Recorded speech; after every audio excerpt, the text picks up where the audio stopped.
Sabi nila mabait daw ako, madaling kausap, madaling pagkatiwalaan. Hindi ako madamot sa kabutihan, dahil para sa akin lahat naman ay may karapatan maramdaman. Mabilis akong magtiwala, mabilis ding makisama, kaya maraming lumalapit gustong maging kasama. Hindi ko tinitimbang kung sino ang karapat-dapat, basta't kaya kong tumulong, ibinibigay ko agad.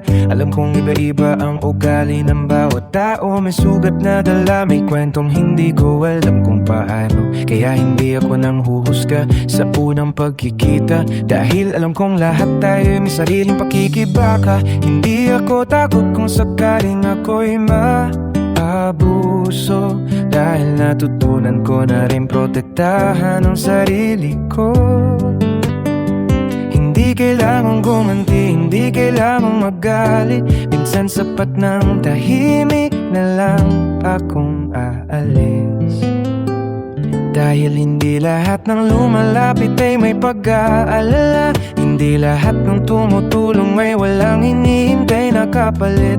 May taong lalapit dahil may kailangan sa'yo, at may kukuha ng loob mo para unti-unting ubusin ka. Kaya kung makikita mo ang tunay kong ugali, sabihin mo sa akin, tatagal ka ba sa tabi?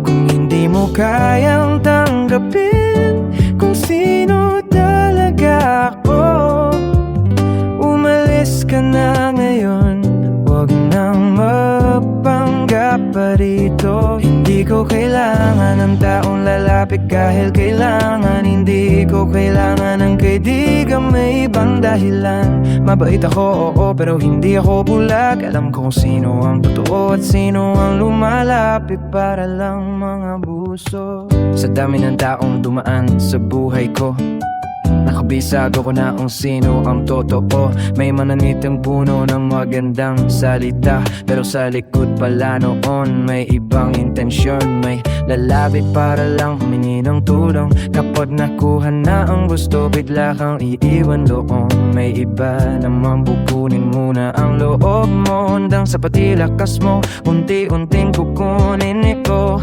Kaya wag mong isipin na dahil mabait ako pwede mo nanduin sa akin kahit ano. Ang kabaitan ko'y hindi tanda ng kahinaan, at ang pananahimik ko'y hindi ibig sabihin wala akong alam. Yeah, madali akong kausap pero hindi madaling lokohin ko. Pabilis mo tiwala pero marunong din kumilatis. Hindi ko kailangan ng daming tao sa paligid, kung bawat isa naman ay may dahilan kung bakit sumasabit.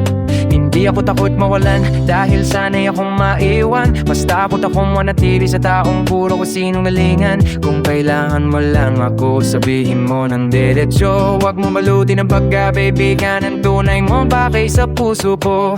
Nakikita ko ang kilos bago pa ang salita, ramdam ko ang pagbabago kahit wala pang umamin sa inyo. Marami na akong natutunan sa mga taong dumaan, kaya alam ko na ngayon kung kailan dapat lumaban o lumisan. Hindi ko kailangang ipilit ang sarili ko sa kahit nino. Kung ayaw mong tanggapin ako, okay lang, sige, umalis ka rito. Dahil mas gugustuhin kong mag-isa, pero payapa kaysa may kasama na.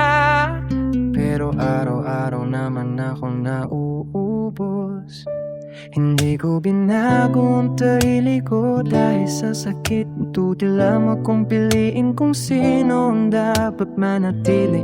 Mabuti pa rin ako kahit maraming nanapkip. Pero ngayon, alam ko naman kung kanino ko ibibigay ang sarili. Kaya kung makikita mo ang tunay kong ugali, sabihin mo sa akin, tatagal ka ba sa tabi?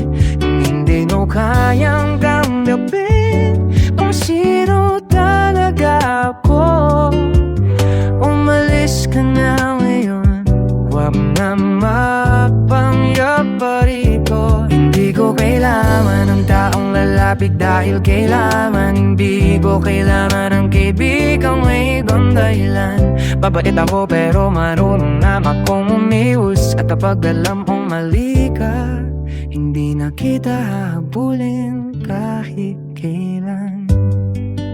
Sabi nila mabait ako, at oo, mananatili akong pinul. Pero ngayon alam ko na, hindi lahat ng tao kailangan manatili sa buhay ko.